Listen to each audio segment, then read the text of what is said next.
दूसरी तरफ बीजेपी की तरफ आते हैं। आज भी भारतीय जनता पार्टी में इस बात को लेकर संशय है कि वसुंधरा राजे को पर्दे के आगे रखा जाएगा, पर्दे के पीछे रखा जाएगा। 2 बार की मुख्यमंत्री, 5 बार की सांसद, केंद्र में विदेश राज्य मंत्री रह चुकी वसुंधरा राजे। खुद अरुण सिंह ने कल कहा था कि वो मास लीडर हैं, वोट कैचर हैं, उनका प्रभाव है, लेकिन ये कहा उन्हें क्या बनाया जाएगा इस पर कोई चर्चा नहीं। लेकिन ये प्रचार करेंगी और वोट मांगेंगी, वोट लाएंगी। अब आगे उनका खुद का कुछ होगा या नहीं होगा, उनकी रीपोजिशनिंग, उनको कहीं लोकेट किया जाएगा नहीं किया जाएगा, क्या चुनाव अभियान समिति बनेगी, क्या वो चुनाव अभियान समिति की संयोजक या अध्यक्ष होंगी, या ये पद भी किसी और को दे दिया जाएगा। क्षमा करें, गजेंद्र सिंह शेखावत का नाम भी इसमें चर्चा में आ रहा है। मैं जितने भी वसुंधरा राजे समर्थकों से इन दिनों मिला हूं या बात हो रही है, सब ने एक रहस्य में चुप्पी साध रखी है। एक शब्द भी कोई विधायक, कोई पूर्व विधायक वसुंधरा राजे के साथ समर्थन में, जो सालासर गए, जो बूंदी गए थे उनके जन्मदिन मनाने के, एक भी व्यक्ति कुछ भी नहीं बोल रहा है।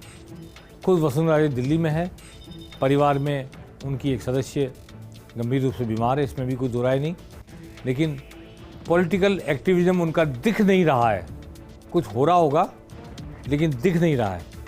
इससे भाजपा में संशय का वातावरण बना हुआ है कि क्या भारतीय जनता पार्टी भले मुख्यमंत्री की प्रत्याशी घोषित की जाए ना की जाए, लेकिन क्या राष्ट्रीय उपाध्यक्ष के इतर उन्हें कोई जिम्मेदारी, कोई भूमिका दी जाएगी, कोई उनकी पहचान बनेगी, या जैसा कह रहे हैं 3 या 4 यात्राएं निकलेंगी, एक का नेतृत्व राजेंद्र राठौड़ करेंगे, एक का सीपी जोशी करेंगे, ऐसे एक का नेतृत्व वसुंधरा राजे कर लेंगी, ऐसा कहा जा रहा है भाजपा के क्षेत्रों में।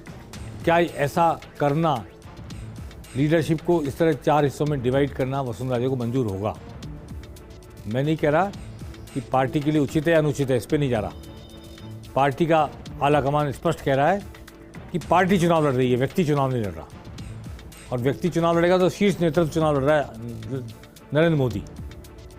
बाकी सब पार्टी कार्यकर्ता हैं, सब चुनाव लड़ेंगे, पार्टी को जिता के लाओ, ये मैसेज दिया जा रहा है। किसी एक के नाम को, एक के चेहरे को अहमियत देने का कोई विचार पार्टी का नहीं है। इससे भाजपा के एक बड़े खेमे में निराशा भी है और कौतूहल भी है कि अगला कदम वसुंधरा राजे का क्या होगा। लेकिन कांग्रेस को ये बात नागवार गुजर रही है। वसुंधरा राजे का समर्थक वर्ग कुछ नहीं बोल रहा और भाजपा उनके लिए कुछ कर नहीं रही। आखिर क्यों? आज गौरव वल्लभ जो राष्ट्रीय प्रवक्ता हैं कांग्रेस के, उन्होंने चुप्पी तोड़ी। गौरव वल्लभ राजस्थान से ही जाते हैं, पिपाड़ के रहने वाले हैं और राजस्थान से गहरा नाता है उनका, प्रोफेसर है दिल्ली में। उन्होंने राष्ट्रीय प्रवक्ता के रूप में आज वसुंधरा राजे के पर्दे के आगे नहीं आने पर सवाल उठाया। आइए सुनते हैं क्या कहते हैं गौरव वल्लभ। जो कमिटीज़ बनाई, भले वो मैनिफेस्टो से रिलेटेड हो या इलेक्शन से रिलेटेड हो, उससे वसुंधरा जी का नाम हटा के ये बता दिया है कि अब भारतीय जनता पार्टी में वसुंधरा राजे जी की कोई जगह नहीं बची है। मोदी जी, आप वसुंधरा राजे कांग्रेस से घृणा करते करते राजस्थान की पूर्व मुख्यमंत्री वसुंधरा राजे जी से भी घृणा करने लग गए, क्योंकि हो सकता है कि उन्होंने भी आपसे कुछ अप्रिय सवाल कर लिए होंगे, मुझे नहीं पता। पर आज हकीकत ये है कि राजस्थान में भारतीय जनता पार्टी का कोई फेस नहीं है। ये एक लीडरलेस पार्टी बन चुकी है।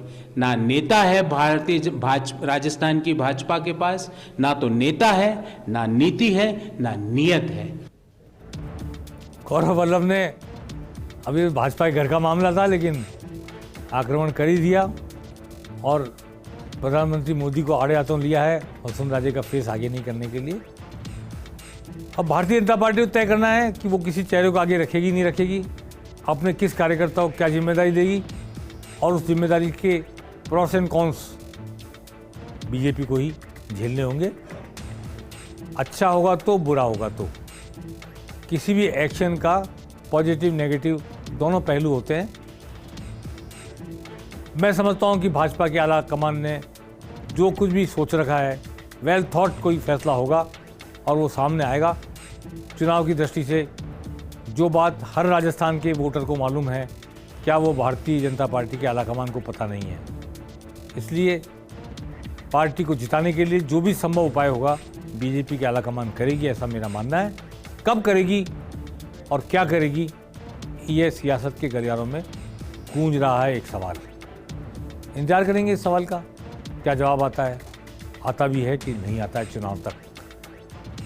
अब कल बीजेपी एक गुर्जरों के साथ मंथन कर रही है तोतुका भवन में नारायण सिंह सर्किल पर कि बीजेपी की राजनीति में गुर्जर मतदाता की भूमिका। राज जोशी भी उसमें होंगे, सीपी जोशी भी होंगे, रायन राठौड़ भी उसमें रहेंगे।